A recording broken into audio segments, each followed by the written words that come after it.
जय और विजय नारायण का आशीर्वाद भी प्राप्त हुआ और स्नेह भी।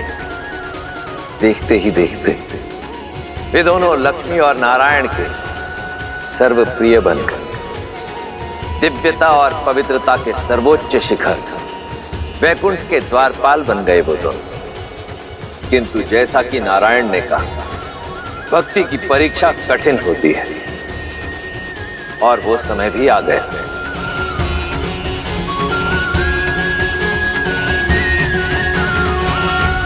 जय विजय, देवी और मैं कुछ चर्चा कर रहे हैं, ध्यान रहे कोई विघ्न ना डाले। जो आज्ञा प्रभु। जो आज्ञा प्रभु।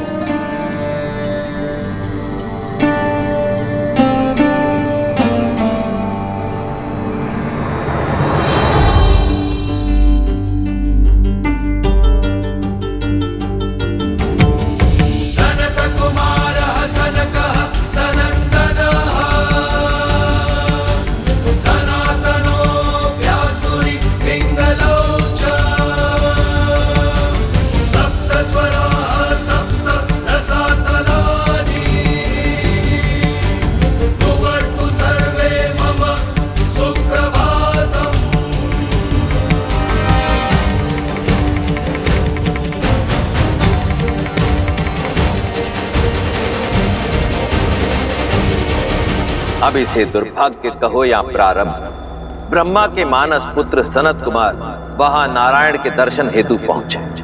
वहीं रुक जाइए। जय विजय नहीं जानते थे कि जिन्हें उन्होंने रोका वो कोई साधारण बालक नहीं थे, अपितु सनत कुमार थे, जिन्हें सृष्टि में कहीं भी बिना रोक टोक विचरण करने का वरदान प्राप्त था। सनत कुमारों का प्रणाम स्वीकार कीजिए। आप भी वैकुंठ के द्वारपाल जय और विजय का प्रणाम स्वीकार करें। हमें दर्शन करने हैं नारायण के। संभव नहीं। प्रभु के आदेश से अभी वैकुंठ में प्रवेश वर्जित है। आज तक तो वैकुंठ के द्वार कभी किसी विष्णु भक्त के लिए बंद नहीं हुए, तो आज ये परिवर्तन कैसे? प्रभु का आदेश है कि वे और माता एकांत में, वो किसी प्रकार का विघ्न नहीं चाहते। विघ्न नहीं होगा, हमारी अभिलाषा केवल उनके दर्शन की है। हम बिना उनका एकांत भंग किए चुपचाप दर्शन करके यूं लौट आएंगे। प्रतीत होता है ऊंचा सुनते हो बालक, कहा ना प्रभु विश्राम में है। प्रतीत होता है आप सृष्टि के नियम नहीं समझते। अरे यदि भगवान ही आंखें बंद कर लेंगे तो सृष्टि की पीड़ा कौन देखेगा? छोटे छोटे होते अनिष्ट को कौन रोकेगा? हम आपसे किसी भी प्रकार का वाद विवाद नहीं करना चाहते। इस समय आप वैकुंठ में प्रवेश नहीं कर सकते। आप कृपया हमारा समय व्यर्थ ना करें, अभी जाएं और पुनः किसी और समय आएं। भक्तों की विनती मत ठुकराइए, जाने दीजिए ना। नारायण बहुत प्रेम करते हैं हमसे, आपसे तो तनिक भी रुष्ट नहीं होंगे। क्षण भर की ही तो बात है। हम यूं जाकर यूं आ जाएंगे। जाने दीजिए ना। जाने दीजिए ना, जाने दीजिए ना। प्रभु के दर्शन करने हैं, प्रभु से मिलना है। देखो बालकों, हट न करो। हम बालक समझकर प्रेम से समझा रहे हैं, तुम तो सर पर ही आ बैठे। अब उल्टे पग लौट जाओ, अन्यथा। अन्यथा क्या? श्वास निश्वास के बीच बाधा बनोगे? सूर्य को प्रकाश फैलाने से रोकोगे? भक्त को भगवान से मिलने से रोकोगे? असंभव को संभव करोगे? कुछ नहीं कर सकते तुम। प्रतीत होता है तुम ऐसे नहीं मानोगे। लगता है इन बालकों को वैकुंठ के द्वारपालों की शक्ति का आभास कराना होगा। ये गदा देख रहे हैं आप? अब जाइए यहाँ से, अन्यथा तुम्हारे आकार और आयु को भूलकर तुम्हें दंड दिया जाएगा। मर्यादा थी, हर सीमा लांघ दी तुमने। भक्त से भगवान है। जिस दिन भक्त और भगवान के बीच में बाधा आई, उस दिन सृष्टि विनाश की ओर बढ़ जाएगी। तुम सर्वनाश को पाओगे। देखो विजय, 4 उंगल के बालक और बातें 3 लोगों की कर रहे हैं। भक्ति की बात हमें सिखा रहे हो जय विजय को, जिन्होंने भक्ति की हर पराकाष्ठा पार की। लगता है इन्हें शिष्टाचार सिखाने की आवश्यकता है। इससे पहले कि मेरे शस्त्र प्रहार के लिए बाध्य हों, चले जाओ यहाँ से बालकों। मौन, मर्यादा को तार तार किया है तुमने। दंड के भागी हो तुम दोनों।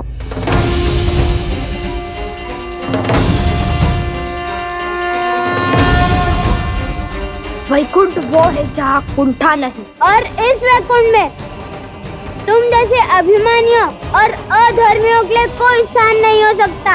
यहाँ रहने के अयोग्य हो तुम, कठोर से कठोर दंड के पात्र हो तुम। हम ब्रह्मपुत्र सनत कुमार तुम्हें श्राप देते हैं कि तुम अब से मृत्यु लोक में रहोगे।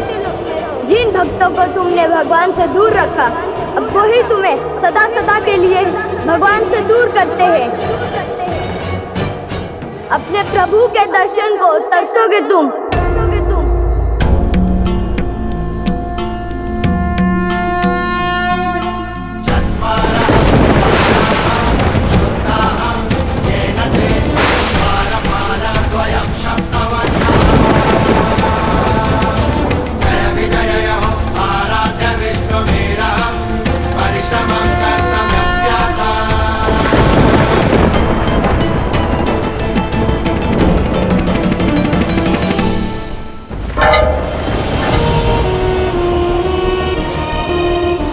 क्षमा कर दीजिए, हमें बड़ी भूल हो गई हमसे।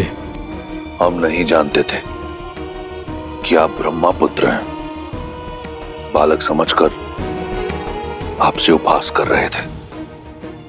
यदि आप चाहें तो हमारे प्राण हर लीजिए, परंतु अपने प्रभु से वियोग का श्राप मत दीजिए।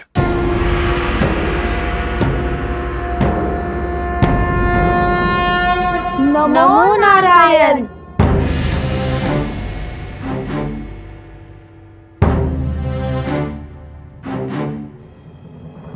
सनत कुमारों, वैकुंठ में आपका स्वागत है। हमारी सहायता कीजिए प्रभु। हमें श्राप के दंड से, आपके वियोग के दंड से उबारिए प्रभु। भूल हुई है हमसे प्रभु, पर यह दंड बहुत बड़ा है। हम तो केवल अपना धर्म निभा रहे थे, आपकी आज्ञा का पालन कर रहे थे प्रभु। हमसे भूल अवश्य हुई है, परंतु हम अपराधी बनकर इतने बड़े दंड के पात्र कैसे बने? जब उत्तरदायित्व बड़ा हो तो छोटी से छोटी भूल भी बड़ा अपराध बन जाती है, क्योंकि उच्च उत्तरदायित्व वाला व्यक्ति संसार के लिए प्रेरणा बन जाता है। यह पहली भूल केवल एक ही भूल नहीं थी। तुमने बालक समझकर सनत कुमारों का अपमान किया, और बालक साधारण हो या असाधारण सदैव प्रेम का पात्र होता है। दूसरी भूल अभिमान। ये वैकुंठ है और अभिमान सदा कुंठा का उद्गम होता है। और तीसरी भूल, तुम दोनों ने मेरे आदेश का पालन केवल सुनकर किया, समझकर नहीं किया। विघ्न डालने में और सूचना देने में अंतर होता है जय विजय। तुम आदर और सम्मान सहित इन्हें रोककर मुझे सूचना दे सकते थे। और चौथी और सबसे बड़ी भूल, तुम दोनों स्वयं मेरे भक्त हो। तुम दोनों ये कैसे भूल गए कि भक्त और भगवान के बीच का संबंध संसार का सबसे सरल नाता है। जब जब भक्त पुकारेंगे तब तब भगवान आएंगे। जब जब भक्त दर्शन की आशा करेंगे तब तब भगवान पधारेंगे। और जब जब कोई इस संबंध के बीच आएगा तब तब वो इस दंड का भागी बनेगा।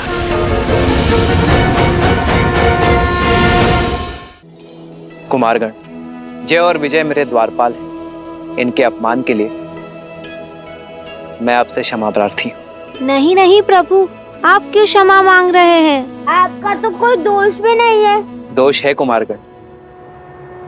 सेवक का कर्म स्वामी के यश और अपयश का कारण होता है, उसके पाप और पुण्य की सिद्धि होता है। तो सेवक के दोष और दंड का भागी मैं भी हूं। यदि इन्होंने मेरे आदेश की आधी पालना की है तो इसका दोषी मैं भी हूं। क्योंकि मैं इन्हें आदेश ठीक से समझा ना सका। भूल तो हमसे भी हुई है। ब्रह्मपुत्र होकर धैर्य नहीं रखा, क्रोध को हावी होने दिया स्वयं पर। तो क्षमा कर दीजिए हमें सनत कुमार, जो चाहे दंड दे दीजिए, बस अपने श्राप को लौटा दीजिए। हमें अपने प्रभु के वियोग के नरक में मत ढकेलिए। धनुष से निकला बाण और संतों का शाप कभी वापस नहीं लिया जा सकता जय।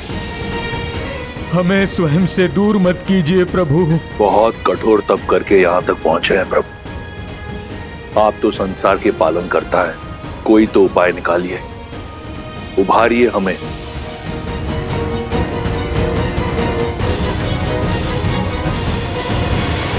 सनत कुमारों का शाप तो झूठा नहीं हो सकता, किंतु फिर भी तुम दोनों की भक्ति के कारण थोड़ी ढील दी जा सकती है।